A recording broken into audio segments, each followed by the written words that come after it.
teacher who turned an abandoned classroom into a library for underprivileged students. What happens when one teacher refuses to give up on her students, transforming an old, forgotten classroom into a place of hope, knowledge, and dreams? This is the incredible story of Miss Clara Hayes, a woman who didn't just teach lessons but changed lives, one book at a time. Miss Clara Hayes wasn't just any teacher.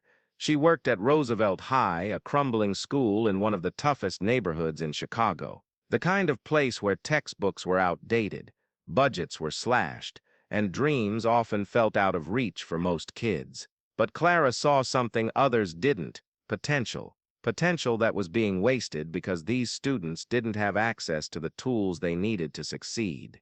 And then came the day she walked into room 214, an abandoned classroom covered in dust, broken chairs stacked in corners, and windows so dirty you could barely see outside. That room would become her mission and her miracle. At first, no one paid much attention to what Miss Hayes was doing. The other teachers thought she was wasting her time. "Clara," they'd say, "you're already working 12-hour days grading papers and planning lessons. Why take on more?" But Clara didn't listen.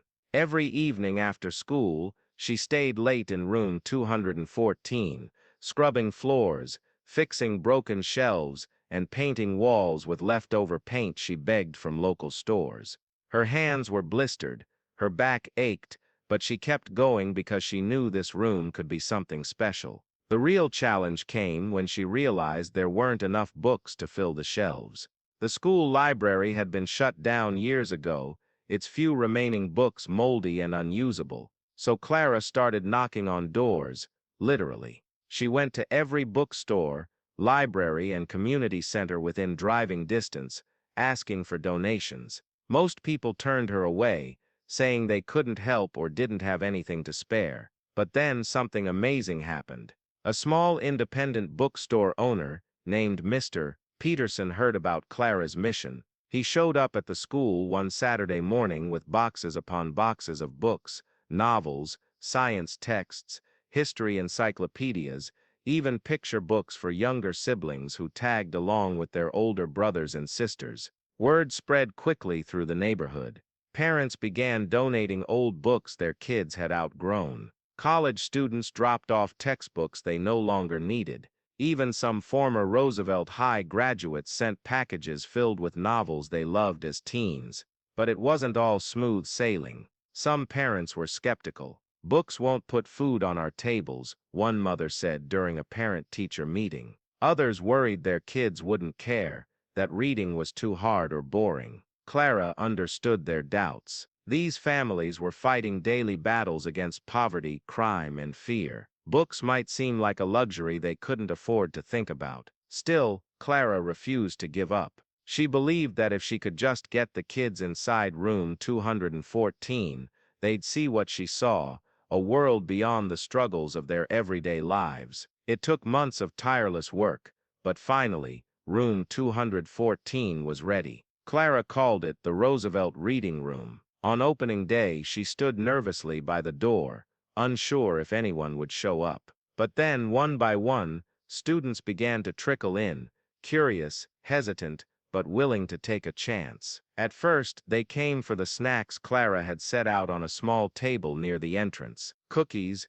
juice boxes, and fresh fruit, a rare treat for many of them. But once they were inside, something magical happened. There was Marcus, a senior who spent most of his time skipping class and hanging out behind the gym. He picked up a worn copy of the autobiography of Malcolm X and ended up sitting cross-legged on the floor, completely absorbed. There was Sophia, a shy 8th grader, who loved drawing but never thought she could write her own stories until she discovered a book about young authors. And there was Jamal, a 6th grader, whose mom worked 2 jobs just to keep the lights on. He found a science fiction novel about space exploration and couldn't stop talking about it for days. Word spread fast. By the end of the week, the Roosevelt Reading Room was packed after school every day. Kids brought friends, shared books, and even started their own little book club. For the first time in years,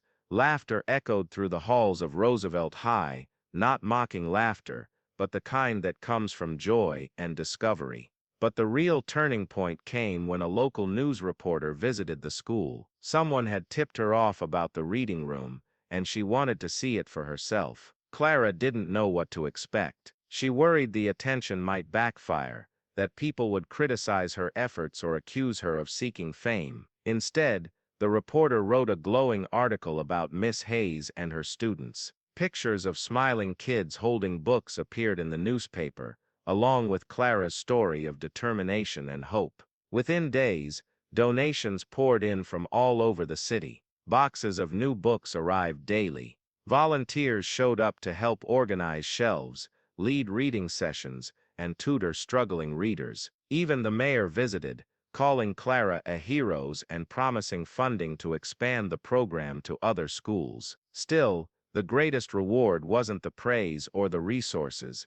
It was seeing the change in her students. Marcus graduated high school that spring, something no one thought he'd do. Sophia entered a writing contest and won second place for her short story about a girl who finds courage in a library. And Jamal, he decided he wanted to be an astronaut someday. When Clara asked him why, he smiled and said, "Because now I know anything is possible." For a while it seemed like everything was perfect. The Roosevelt Reading Room had become a beacon of hope in a neighborhood that desperately needed one. But just as things were looking brighter than ever, a new challenge emerged, one that threatened to undo everything Clara and her students had worked so hard to build. One morning, Clara arrived at school to find a notice taped to the door of room 214. It was from the district office, stating that the room had been earmarked for demolition. A construction company had plans to expand the cafeteria into that space,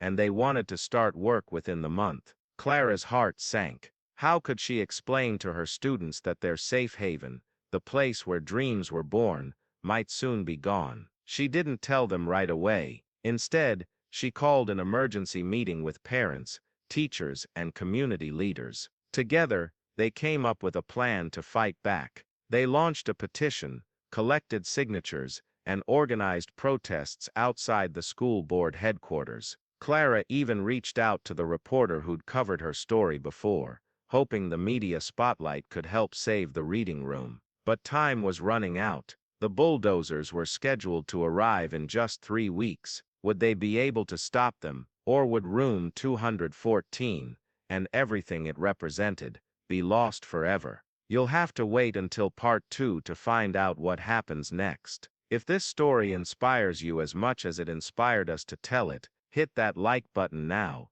It lets us know you want to hear more stories like this one. And don't forget to leave your thoughts in the comments below. What do you think Clara and her students should do next? Do you believe they can save the reading room? Let us know what you think is going to happen. Oh, and here's something to think about. If you had the chance to transform one abandoned space in your community into something meaningful, what would it be? A garden, an art studio, another library? Share your ideas in the comments. We'd love to hear them.